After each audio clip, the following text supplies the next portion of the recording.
أعوذ بالله من الشيطان الرجيم بسم الله الرحمن الرحيم يا أيها الذين آمنوا لا تدخلوا بيوتا غير بيوتكم حتى تستأنسوا وتسلموا على أهلها ذلكم خير لكم لعلكم تذكرون صدق الله العظيم یا ایہا الذین آمنوا اے ایمان والو لا تدخلوا بیوتا غیر بیوتکم اپنے گھروں کے سوا دوسرے گھروں میں اس وقت تک داخل نہ ہو حتی تستأنسوا جب تک کہ اجازت نہ لے لو وتسلموا علی اہلہا اور ان میں بسنے والوں کو سلام نہ کر لو ذالکم خیر لکم لعلکم تذکرون یہی طریقہ تمہارے لیے بہتر ہے لعلکم تذکرون امید ہے کہ تم خیال رکھو گے نصیحت حاصل کرو گے فَإِن لَّمْ تَجِدُوا فِيهَا أَحَدًا اور اگر تم ان گھروں میں کسی کو نہ پاؤ فَلَا تَدْخُلُوهَا تب بھی ان میں اس وقت تک داخل نہ ہو حتیٰ یؤذن لکم جب تک کہ تمہیں اجازت نہ دے دی جائے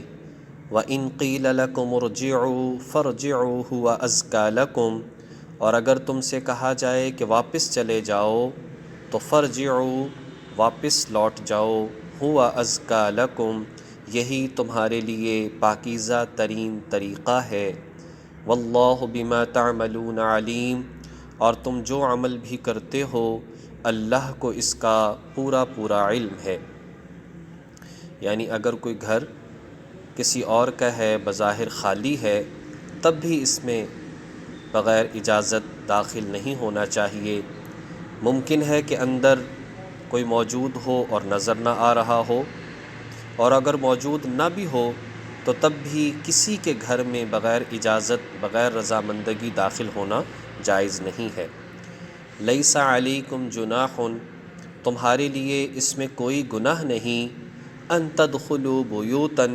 کہ تم ایسے گھروں میں داخل ہو جاؤ غیر مسکونۃ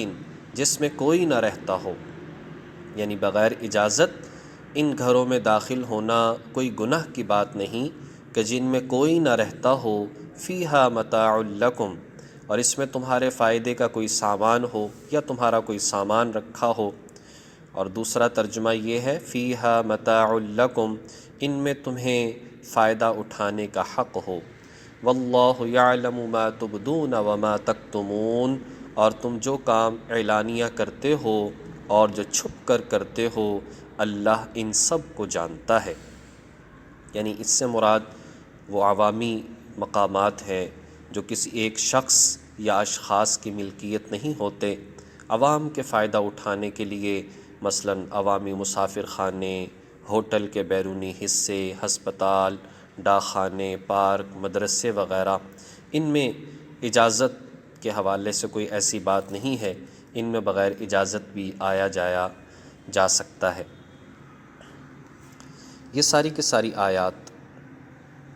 اس سے قبل اگر دیکھا جائے تو سورۃ النور کے شروع ہی سے فواحش بے حیائی کی روک تھام کے لیے ان سے متعلقہ جرائم کی سزاؤں کا ذکر اور بے دلیل کسی پر تہمت لگانے کی مذمت کا بیان تھا آگے انہی فواحش کے انسداد کہ کیسے ان سے بچا جا سکتا ہے اس کے احکامات دیے جا رہے ہیں اور اس میں سب سے پہلے اجازت کا طریقہ اس کو بتایا گیا کہ کیا کرنا چاہیے یہ بات یاد رکھیں کہ مکانات 4 قسم کے ہوتے ہیں ایک وہ خاص مکان جو اپنے ہی استعمال کا ہے اس میں کوئی اور نہیں رہتا دوسرے وہ مکانات کہ جن میں کوئی اور بھی رہتا ہے مطلب ہے تو اپنا گھر لیکن والدین بہن بھائی جوائنٹ فیملی سسٹم اس کے اندر اور بھی کوئی رہتا ہے تیسرے وہ مکانات ہیں جو بالکل خالی ہوں جن میں کوئی نظر نہ آ رہا ہو کوئی رہتا نہ ہو معلوم نہ ہو لیکن ہیں کسی اور کے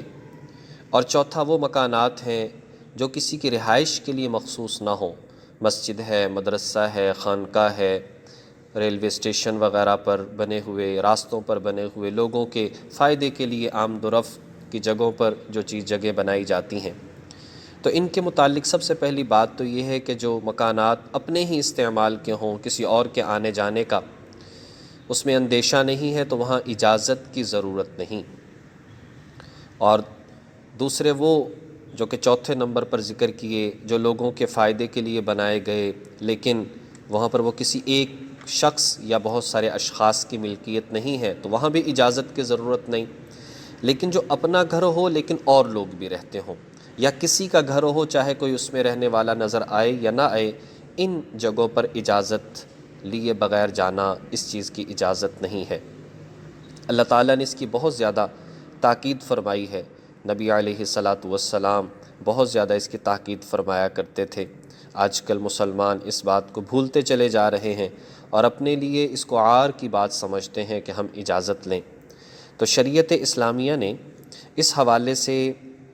جو حکم دیا ہے، اس کے اندر بہت ساری مصلحتیں ہیں۔ ایک تو یہ ہے کہ تاکہ انسان کا اپنا جو اپنا ایک بے تکلف جو گھر کے اندر رہتا ہے وہ برباد ہو جائے گا، اس کا سکون برباد ہو جائے گا، اس کا آرام برباد ہو جائے گا، اس کو ڈر رہے گا ہر وقت کسی نہ کسی کے آنے کا، تو آرام میں خلل ہوگا، اس لیے اس بات کا حکم دیا۔ دوسری بات جو ہے وہ اس کے اندر یہ بتایا کہ ہو سکتا ہے غیر محرم عورتیں ان گھروں کے اندر ہوں، کسی پر نظر پڑ جائے، ظاہر ہے کہ عورتیں ہیں، اپنے کام کاج کے اندر مصروف ہیں، کبھی بازو انہوں نے اوپر کیے ہوئے، کبھی کیسے بیٹھیں، کبھی کس طرح سے، کبھی دوپٹہ ہے کبھی نہیں ہے، تو مناسب نہیں ہے بغیر اجازت کے اس طرح سے جانا، تو اس لیے حکم دیا۔ اور اسی طریقے سے تیسرا یہ کہ بعض اوقات انسان کوئی ایسا کام کرتا ہے، چاہے وہ پردے کا نہ بھی ہو، لیکن انسان چاہتا ہے کہ میرے اس عمل کا کسی کو پتہ نہ چلے۔ جب بغیر اجازت کوئی آئے گا تو اس کے عمل پر کوئی اور مطلع ہوگا جو بات اس کو اچھی نہیں لگے گی، اس وجہ سے حکم دیا۔ اس میں یہ بات بھی سمجھ لینی چاہیے کہ یہ حکم صرف مردوں کے لیے نہیں ہے، بلکہ خواتین کے لیے بھی یہی حکم ہے کہ وہ خواتین کے پاس بھی جائیں تو تب بھی اجازت لیں۔ حضرت ام ایاس رضی اللہ تعالیٰ عنہ فرماتی ہیں کہ ہم 4 عورتیں اکثر صدیقہ حضرت عائشہ رضی اللہ تعالیٰ عنہ کے پاس جایا کرتی تھیں، لیکن ان کے پاس بھی ہم اجازت لے کر جایا کرتی تھیں۔ اب یہ ہے کہ اجازت کا طریقہ کیا ہونا چاہیے۔ حضور نبی پاک صلی اللہ علیہ وسلم ایک مرتبہ اندر تشریف فرما تھے، ایک شخص جو ہے وہ آیا اور اس نے عجیب طریقے سے اجازت جو ہے وہ لینا چاہی اور کہنے لگا جی علی جو، اس طرح کے الفاظ بولے، کیا میں گھس جاؤں، اس طرح سے بولا۔ تو آپ نے خادم سے کہا کہ اس کو اجازت کا طریقہ نہیں آتا، اس کو جو ہے جاؤ اور جا کر طریقہ سکھاؤ اور اس کو کہو کہ یوں کہے السلام علیکم ادخلو، کیا میں داخل ہو سکتا ہوں، اس طرح سے اجازت مانگی جائے، اجازت ملے تو آ جاؤ، اجازت نہ ملے تو واپس لوٹ جانا چاہیے۔ تو بات یہ ہے کہ طریقہ بتایا، ایک تو یہ ہے کہ اس میں اجازت لینا، کیا میں اندر آ سکتا ہوں، اور دوسرا کام یہ ہے کہ پھر سلام کرنا، اگر تو اندر آواز پہنچ جائے گی پھر تو سلام کے ذریعے سے ہی اجازت لے لے، اور اگر ایسا کوئی معاملہ نہیں ہے تو پھر اس صورت میں پہلے دستک دے سکتا ہے، گھنٹی بجا سکتا ہے، پھر جب آنے والا سامنے آ جائے تو اس وقت میں السلام علیکم جو ہے وہ یہ کہا جائے۔ اور اگر دستک دی اور اندر سے پوچھا جاتا ہے کہ جی کون ہے، تو بعض اوقات ایسا ہوتا ہے کہ بندہ یا تو چپ کھڑا رہتا ہے، بولتا ہی نہیں، یہ بھی ایذا والی بات ہے، شریعت نے منع فرمایا، اور بعض اوقات کہتا ہے کہ میں ہوں، تو اس بات سے بھی منع فرمایا، بلکہ کہا کہ جو پوچھنا چاہ رہا ہے وہ تو یہ پوچھنا چاہتا ہے کہ آپ ہو کون، تو اس لیے اس وقت میں اپنا نام بتانا کہ میں فلاں ہوں، تاکہ وہ پھر سمجھ سکے کہ کون آیا ہے، اور اگر اجازت ملے تو جا سکتے ہیں، نہ ملے تو پھر انسان واپس لوٹ جائے۔ شریعت نے ایک اور بھی اس حوالے سے ہمیں مسئلہ بتایا، اور یہ بتایا کہ جس وقت تم اجازت مانگو، اجازت مل جائے تو بہت اچھی بات، اور اگر اجازت نہیں ملتی، 1 2 مرتبہ 3 مرتبہ کوشش کر لی، اجازت نہیں ملی تو واپس لوٹ جانا چاہیے، یہ نہیں کہ وہیں پر بیٹھے رہو یا کھڑے رہو، اس بات کی اجازت نہیں ہے۔